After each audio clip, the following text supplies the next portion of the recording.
E dopo l'Euca per la prima volta vediamo il Mar Ionio e abbiamo deciso che è posto giusto per mantenere una promessa, cioè realizzare il video non tanto cosa facciamo per vivere, ma come ci siamo arrivati a lavorare da più di 20 anni fuori ufficio. Buongiorno! Da tanto che non vi facciamo vedere dove ci siamo svegliati. E oggi lo faremo perché per noi oggi è la prima mattinata sulla costa ionica. Durante questo viaggio in Puglia abbiamo filmato tantissimo nelle ultime settimane perché alla fine avevamo tanto da raccontare, quindi se non li avete visti potete anche recuperarli. E prima di partire volevamo salutare questo posto. Siccome stamattina dobbiamo lavorare, abbiamo deciso di spostarsi in un posto più tranquillo, perché qua hanno appena cominciato un cantiere. E salutiamo anche il micio di questo posto. Ciao micio! Andiamo lì? Sì, andiamo! Si scende! Ma si scende di brutto. Sei contento del tuo ufficio di oggi? Più che contento, abbastanza senza parole.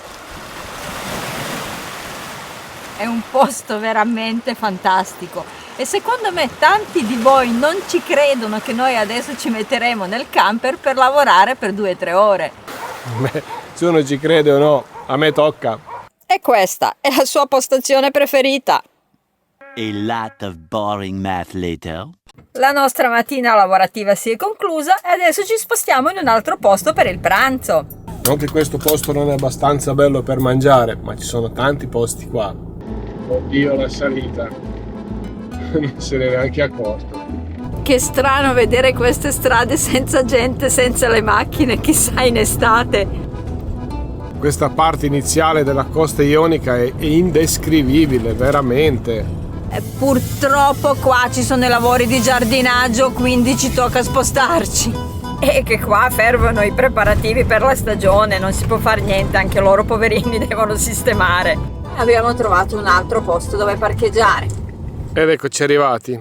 E siamo a 2 passi dalla spiaggia di Pescoluse, ma ci torneremo dopo il pranzo. Non so perché, ma ogni tanto c'è qualche nome che faccio fatica a memorizzare, come per esempio Pescoluse, ma il modo migliore per memorizzarlo è venire a visitarlo. Così ho fatto anche con Zandsechans, in Olanda. Allora, cosa c'è per il pranzo? Oggi lo chef consiglia pennette con pane e salmone. Comunque qui stanno lavorando tantissimo, mi sa che ci spostiamo dopo il pranzo. Ma comunque non prima di aver fatto un giretto in spiaggia. Questo video lo facciamo da una parte perché volevamo farlo, dall'altra parte perché lo abbiamo promesso alle tantissime persone che dopo aver visto il nostro video sulle ultime modifiche del nostro van Charlie, che si trova nell'ultimo van tour, ci hanno chiesto: ma cosa fate per lavoro? Come vi guadagnate da vivere? Però la domanda giusta sarebbe: come siamo arrivati a crearci questa posizione? Perché il resto viene di conseguenza. Quelli che si aspettano una risposta in un'unica frase rimarranno delusi, ma dovete capire che non è una situazione che si crea in un giorno. E se pensate che questa vita l'abbiamo scelta per girare in van, vi sbagliate di grosso. Oh, le ho già assaggiate, tanta roba. Oggi niente polpo, un po' di salmone con pasta ci sta però.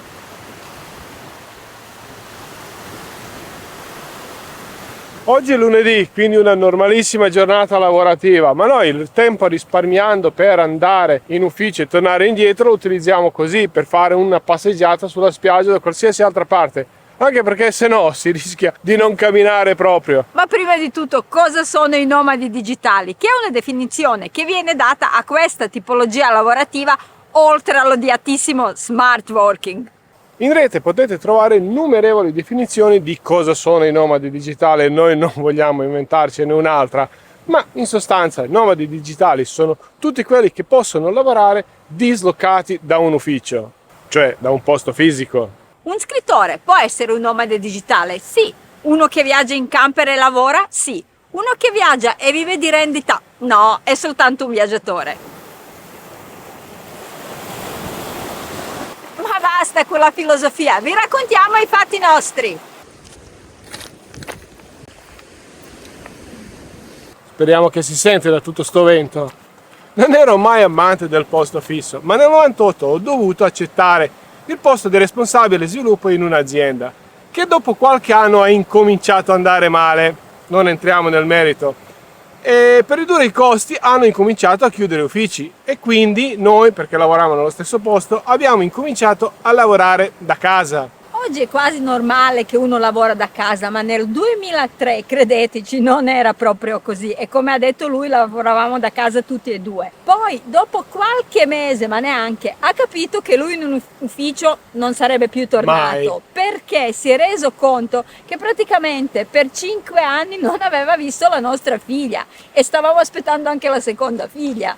Infatti non è che io sono contro ufficio, non è che voglio lamentarmi di come lavoravo, anche se c'erano 12 ore al giorno, telefonate notturne, partenze improvvise, weekend cancellati e ferie praticamente inesistenti. Ma alla fine, se accettavo il nuovo posto di lavoro, avrei dovuto non solo lavorare altrettanto, ma anche spostarmi di vivere in un'altra città. Quindi cosa ho fatto? Ho riaperto partita IVA. Nel frattempo ho fatto contratti con diverse aziende e con alcune lavoravo anche tantissimo, quindi loro mi hanno offerto un ufficio presso di loro, gratuitamente, ma io non ho mai accettato.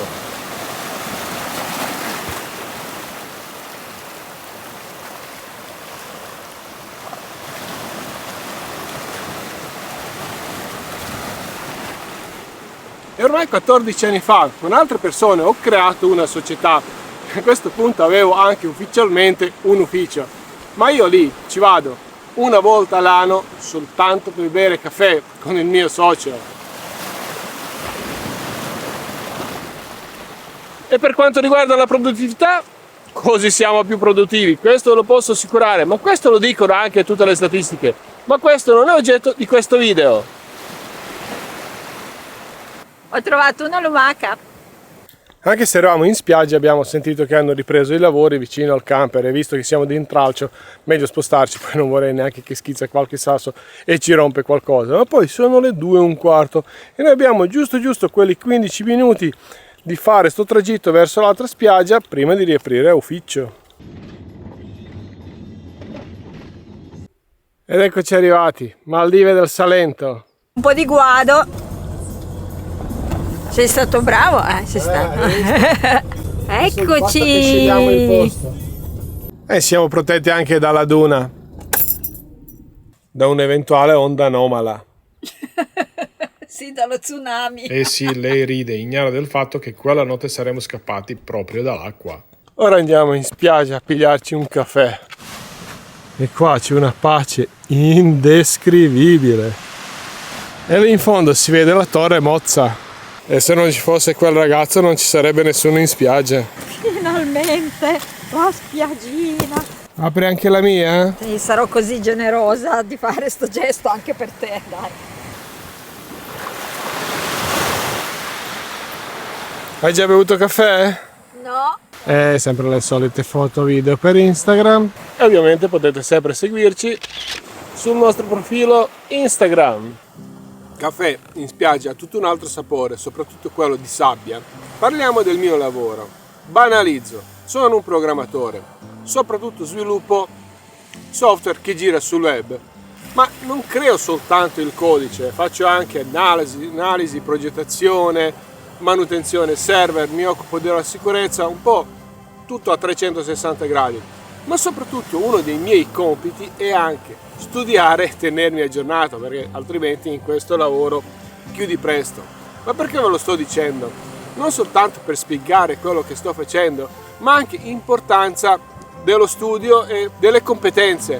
Perché se voi volete lavorare da remoto, dovete essere anche più bravi di quelli che lavorano in un ufficio. Perché banalmente un datore di lavoro, se prende 2 persone pari, sicuramente prenderà quella che li lavora in ufficio, perché c'è ancora la mentalità: se ti tengo d'occhio lavorerai di più. Ovviamente lavorando da remoto riesco a spostare ogni tanto qualche pezzo di lavoro di qualche ora in avanti e indietro, ma non sempre, perché tantissime volte svolgo un lavoro di gruppo.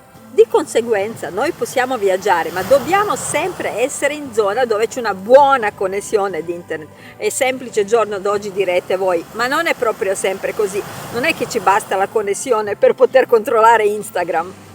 E chiariamo una cosa, noi quando diciamo lavorare non pensiamo a editare il video, quello per noi purtroppo è soltanto una passione, ma mai dire mai. Parliamo di me, io sarò molto più breve. Come lui vi aveva già detto, all'inizio abbiamo lavorato insieme nello stesso ufficio e dopo, come capita a tante donne, quando rimangono in città perdono il lavoro.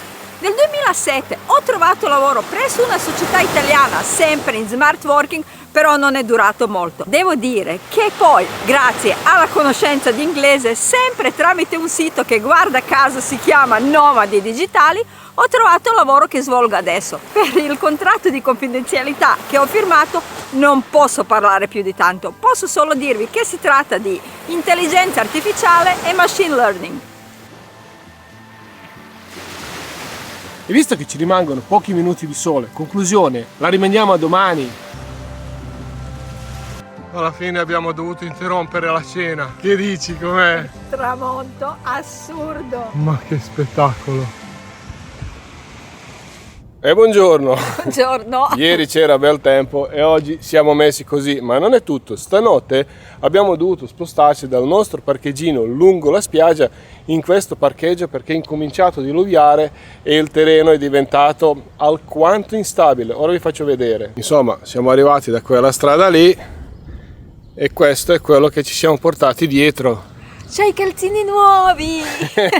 E salutiamo anche la spiaggia di Torre Mozza. Ma guarda che onda che sta arrivando!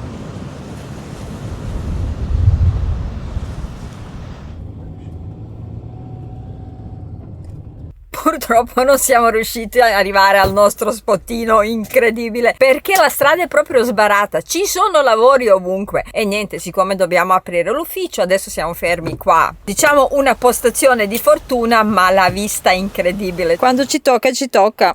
E non siamo soli, ci sono anche dei ciclisti e anche un'ape, ma abbiamo anche un shipwreck. Avete visto il nostro video di Olanda dove siamo stati in un museo dei relitti?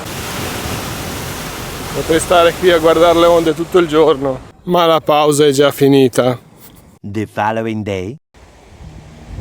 Siamo arrivati a Gallipoli per fare le nostre conclusioni e ci ha colto con questo fantastico tempo invernale. Però prima cosa in quale ci siamo imbattuti dietro le mie spalle è questa fontana.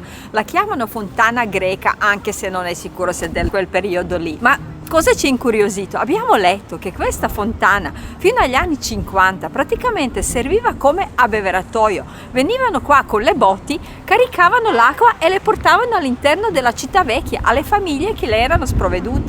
Invece proprio di fronte abbiamo trovato anche la quinta torre del castello che si chiama Rivellino e la curiosità è quella che è praticamente tutta circondata dall'acqua. E per arrivare nel centro storico bisogna attraversare questo ponte perché si trova su un'isola.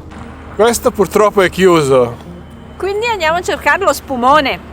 E penso che ormai avete capito che noi la nostra istituzione lavorativa ce la siamo costruita nel corso degli anni prendendoci anche qualche rischio di troppo, ma abbiamo anche investito tantissimo nello studio perché anche quello ci ha permesso di svolgere il lavoro che ci piace. E pensiamo che adesso si è capito che noi questa decisione non l'abbiamo presa per girare in camper, anche perché all'epoca non l'avevamo neanche, ma per stare con i figli. Adesso possiamo fare anche quello perché abbiamo il van. Tanti, ma veramente tanti ci hanno chiesto dei consigli di cosa fare. Noi i consigli non li diamo assolutamente, però qualche suggerimento lo possiamo fare, cioè lo possiamo dare appena troviamo spumone. Il meteo è quello giusto.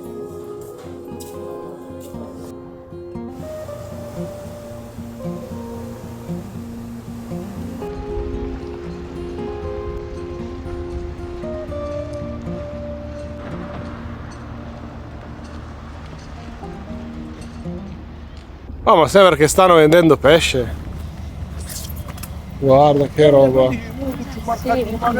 A Sottomarina di solito il pesce lo compriamo al mattino, ma abbiamo visto a Gallipoli, come anche a Trani, che il pesce lo potete comprare anche nel pomeriggio. Questi pescherecci sono appena arrivati.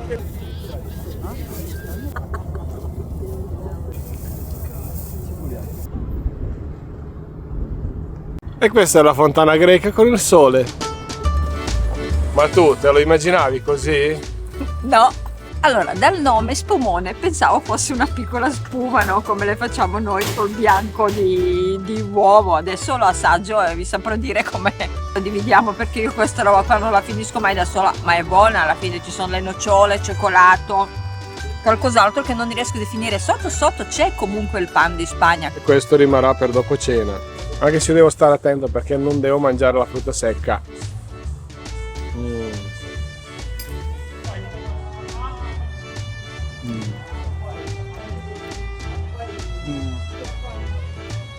Questo è vietato minori. Se possiamo accennare un consiglio, un suggerimento, cambiare la vita non è una roba da 5 minuti come insegnano ultimamente vari social. Se tutti dovessero fuggire in van sarebbe un disastro.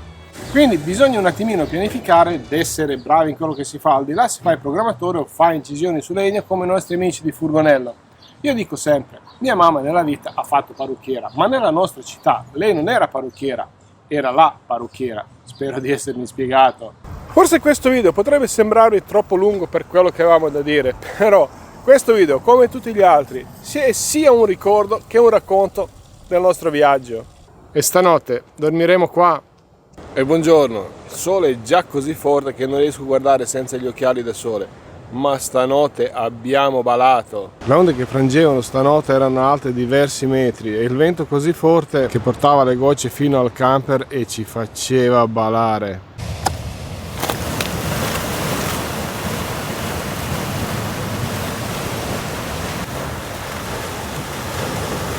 Ma era uno spettacolo talmente incredibile che non volevo andare a dormire. Venire qua in Crocs non era proprio un'idea brillante. E ora dobbiamo rientrare. Il nostro viaggio in Puglia volge lentamente a termine. I giorni che ci rimangono non filmeremo più di tanto, magari qualche clip. E appunto vi lasciamo con qualche clip, poi ci vediamo per i saluti.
E speriamo che questa serie dalla Puglia vi sia piaciuta.